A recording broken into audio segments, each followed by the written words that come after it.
I am reporting to you as of this version of Universal Radio 0.0.2.2_ED. Some of these issues I reported previously. Some of these issues other people may have reported to you, but I thought showing some of them via video would make it easier to understand. So the first issue I wish to report to you is the delay in the push to talk. This is a significant issue for us. So I previously reported to you that you were unable to do a zipper in the with Universal Radio. If you are not familiar with what zipper is, this is when one pilot communicates to another pilot, and to confirm the receipt of that message or to acknowledge what they're going to do, the receiving pilot will double click the mic button. So in other words, they won't actually say to, as you very often see in DCS videos. This does happen, of course, in the real world when you've got, let's say, 4 pilots and the lead pilot gives an instruction to all 4, and then you hear 2, 3, 4 of each pilot confirming. But usually what happens when it's just 2 pilots is they will simply double tap the mic switch button. So the first problem is in Universal Radio, the only time you hear a mic click with Universal Radio is when you are receiving a communication. I should also hear a mic click when I am sending a communication. I'm going to use a different radio program to demonstrate that to you. However, that is only one problem. The more important problem is that there is a delay when Universal Radio is enabled. So first, I want to demonstrate to you that Universal Radio is not currently enabled. So as you can see, it is unchecked, and Aries radio program is also unchecked. When I click my push to talk, you will see very rapidly as I click it that the button lights up and goes off very quickly. So as you can see, I'm constantly tapping my push to talk, and TeamSpeak is very responsive to receiving the push to talk command. However, if I enable Universal Radio, and I will just restart TeamSpeak just to ensure that that happened cleanly. Connected. Now if I try to double tap the mic switch, you will see that it's not as responsive. So right now while I'm speaking, I'm trying to double tap the mic. So there is a very short delay introduced when Universal Radio is enabled, and that, besides just requiring me to wait to talk, it also prevents me from double tapping my mic switch in order to send an acknowledgement. So that is the problem with the delay. If that can be remediated, this would be excellent. That's issue number 1.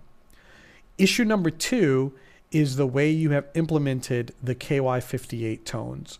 So what I'm going to do now is I'm going to re-enable Aries so that you can see how it should work. This is in accordance with my squad mates, some of which who actually work on the A10 in the real world as crew chiefs. So based on the feedback I've gotten, this is the way this should work. So first, now that I've got, let me just disconnected. Go ahead and restart TeamSpeak.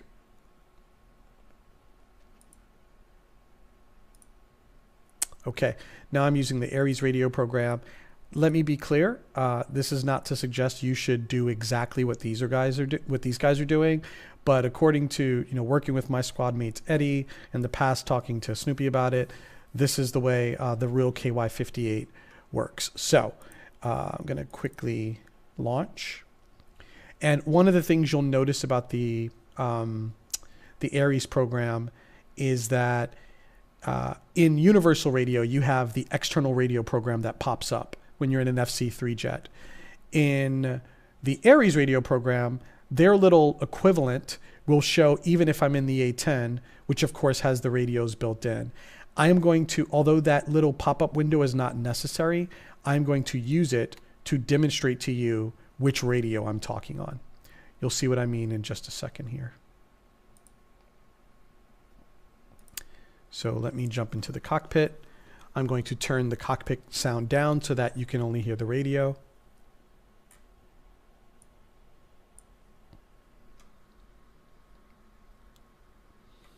Okay, so we're dealing with a couple of different issues with the KY58 as you have implemented it. First and foremost, understand that the KY58 does not encrypt all of the radios simultaneously. It can only encrypt the UHF radio or the VHF FM radio. The VHF AM radio cannot be encrypted.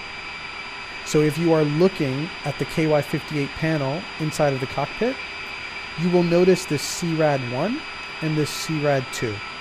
CRAD1 corresponds to the UHF radio. CRAD2 corresponds to the VHF FM radio.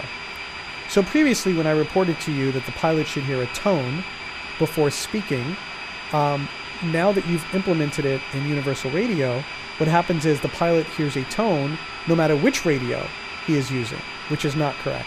I should only hear the tone depending on which radio is encrypted.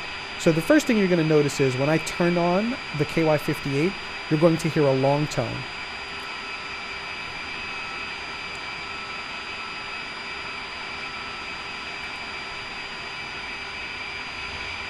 I'm not hearing the tone, not sure this is so funny. Just had this working and now it's not. Forgive me, allow me to just quickly restart this. Literally just had this same exact problem and it was working.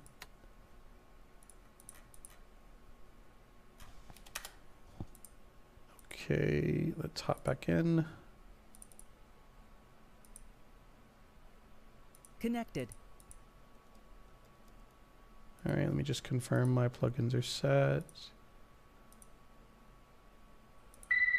Okay, I'm good to go there. All right, sorry about that. Hopefully this won't be too painful.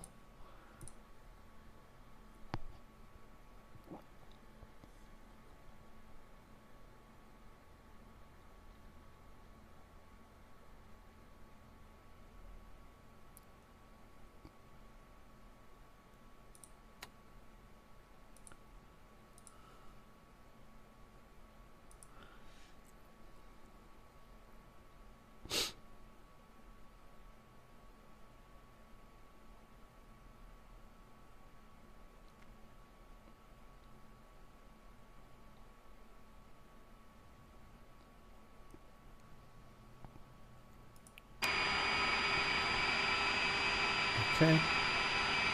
Now back in the cockpit, let me just test to make sure this is working. Okay, there we go. You are now, so by the way, notice that this is the pop-up I was referring to, which is kind of like the equivalent of the external radio in universal radio. This isn't needed in the A10, I can actually hide it, but I'm going to use it to demonstrate to you. So this is the VHF AM, this is the UHF, and this is the FM radio.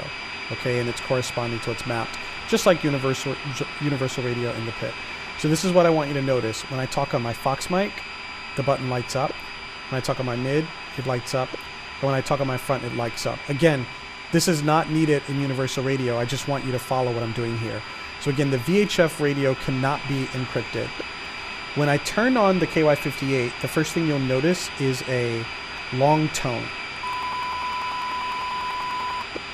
That tone continues until I touch the mic switch. As I understand it, that is how it is implemented in the real jet. Again, this is a very minor issue. It's not that important. What is important, however, is that now that I've turned it on, CRAD1 is selected, which means only the UHF radio should be encrypted. You will notice if I press my push to talk on the UHF radio, I get a beep. That is letting me know I'm talking on UHF encrypted. If I press my Fox mic radio, you will not hear the beep. You will only hear my mic clicks as I release. Same thing on my VHF AM radio. You will only hear the beep on the UHF. Okay? Now if I switch to CRAD2, now I'm encrypting my Fox mic radio and not my UHF radio. So only one can be encrypted at a time. So now when I press UHF, there is no beep, but when I press Fox mic, there is. Now you can hear the beep there. So again, I wanted to demonstrate that number one, when the KY58 is turned on, I should not hear beeps on all three radios, and it is only possible to encrypt the UHF and the VHF FM radio with the KY58. The other issue I wanted to report to you that with universal radio, it is not enabled when ground power is turned on. In other words, universal radio is requiring that I turn on my APU in order to use my radios. I should be able to use my radios when I turn on the ground power in the simulation. You will notice that if you turn on the ground power, you are able to talk to the AI radio, for example, like the ground and tower, etc. But if I'm using universal radio, my VHF, AM, and FM radios are not operational until I actually turn on the APU. That's another bug I wanted to report. The final thing that I'd like to report is that, in this one, I'm going to guess someone has already told you, and that is in the universal control panel. Just pull it up here. Looks like there we go. In the control panel, the push-to-talks are backwards. So radio 1 in the universal control panel is actually VHF FM, and radio 3 is actually VHF AM, where in the documentation it refers to VHF AM as radio 1 and VHF FM as radio 3. I think it's right for the FC3 jets, but for the A10 it is not correct. So we have to set this as the FM push-to-talk and this as the AM push-to-talk. So a minor issue for sure, but I did want to report that to you. I will send an email along with this video, and I hope it is very useful in terms of your continued development. Thank you for everything that you're doing. By the way, Universal Radio has been extremely stable for us. We have not had anyone crash in TeamSpeak or DCS since using it. So we are extremely appreciative for the stability. And hopefully the product continues to develop.